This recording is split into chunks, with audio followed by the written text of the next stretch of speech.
All right, so I feel like a lot of the tips in this video are going to involve not coding, so we're going to give you a super secret bonus 0th tip so we can make an array joke, and this is going to be all of the actual content, and after that you can click away. So tip number 0 is to learn to code while you're talking. Now, ideally, I would be coding right now to prove a point, but I can't be bothered.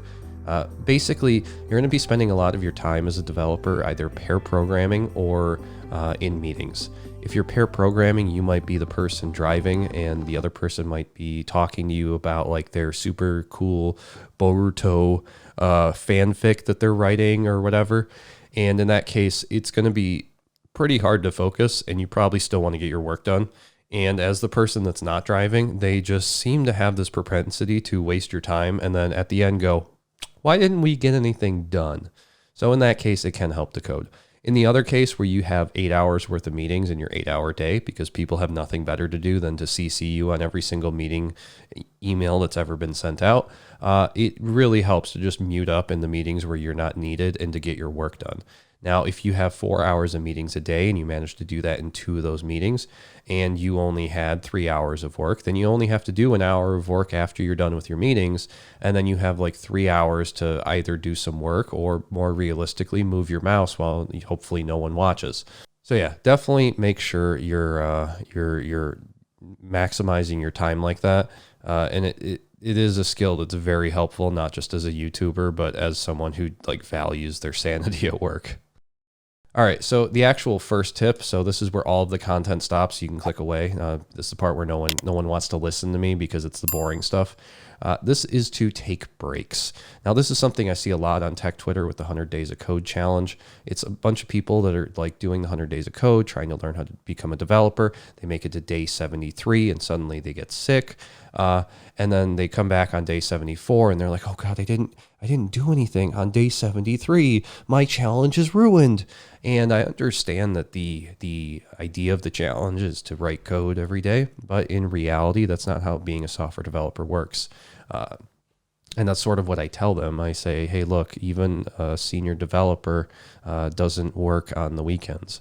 And that same idea is a mindset that I feel like a lot of people could probably take it into their professional careers as well, where you don't have to, blow off all the meetings with your friends on the weekend to sit at home and work on your whatever side projects. It's totally okay for you to spend a couple days catching up on like your Boruto binge or going out to the Renaissance Festival or something.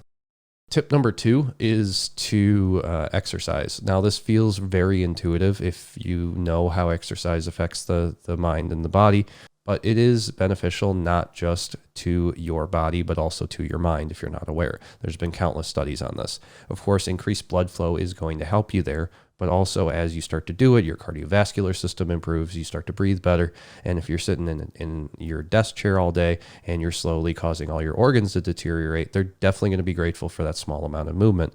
Now, if you've had caffeine before or any other performance enhancement drug as a software developer, you're probably aware of the effects. Now, I can safely say that there is no caffeine in the world that is as potent as the post-exercise effect. You'll enter a flow state, you'll write 3 hours worth of code in an hour and a half, and you'll be wondering how you did it. Now, in general, you're probably going to want to misattribute it, but it is actually the effect of having exercised earlier in the day. With caffeine, you tend to crash. With the exercise, that doesn't tend to be the issue either. Now, I'm not telling you to stop drinking caffeine, although that would probably be helpful, in all honesty, speaking as an addict myself. But in general, exercise is very helpful, and your body will thank you for taking those steps, especially as you have to solve those harder problems when it has the benefit of having had any amount of blood move from your butt to your head for once because you're sitting all day. In that same vein, a standing desk is nice, but make sure you have like a padded mat below your feet because those, I imagine, are probably just brutal on your knees. So just keep that in mind as well if you go that route. Now, tip number 3 is to just go easy on social media. It's not really necessarily a social media rant because, of course, I spend my time on social media. I make a YouTube channel and I have a Twitter and stuff. Don't put too much stock into places like tech Twitter or those subreddits where it's like even the Rails subreddit or the JavaScript subreddit is a great example of this. What you see on like tech Twitter is a lot of people that grow their audience to a certain size, they're looked up to by the community. But in reality, what a lot of these people do, and I might be exposing some people here, but I'm not going to name names, they just go over to Reddit. They grab like the funniest meme that's been posted in the last 7 hours to learn programming. They repost it on Twitter, and then they just farm upvotes for that or farm likes. And what happens in some cases is some of these people don't pay enough attention when they're stealing the content, or they don't know better, and they end up like grabbing something that's meant to be sarcastic and funny and reposting it as if it's gospel. A good example of this, or a bad example maybe, is someone who grabs a meme about making everything static in OOP, and then they go over to tech Twitter and they go, everything should be static because then we don't have to deal with objects, and they're treating it like gospel. And although people might correct them, in some cases you might just scroll through, you might see it, you might be impressed by it or whatever, get an impression from it, not be impressed by it.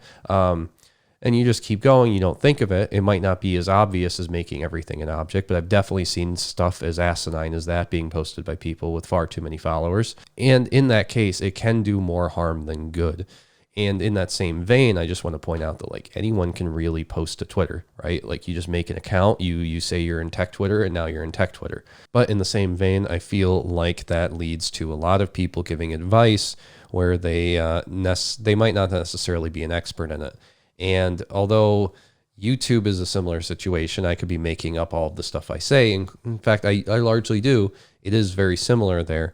But I feel like because the content has a longer life expectancy than a tweet or a TikTok video or even a Reddit post, that causes it to be more openly debated if the information is false. And we've definitely seen YouTube videos where the tips and tricks are just absolute nonsense. So definitely be cognizant of that. Anyone can upload a video, but I feel like the shorter the lifespan of the content, the more likely you are to see just an absolute deluge of bad takes.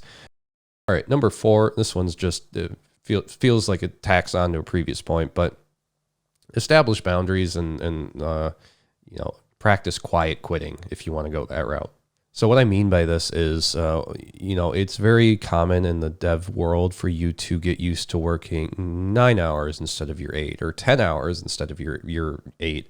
But the problem with this is, as you start to overachieve more and more, that you can run the risk of that becoming the norm. Now, nobody's debating the positivity that can happen if you're in a place with high upwards mobility of being around more than everyone else. That can be beneficial for your career. However, there is some level of diminishing returns there. And one of the issues that can happen is if you're getting work done that is, let's say, 10 hours worth of work in an 8-hour period, it can start to look like you're getting those 10 hours worth of work done in an 8-hour period.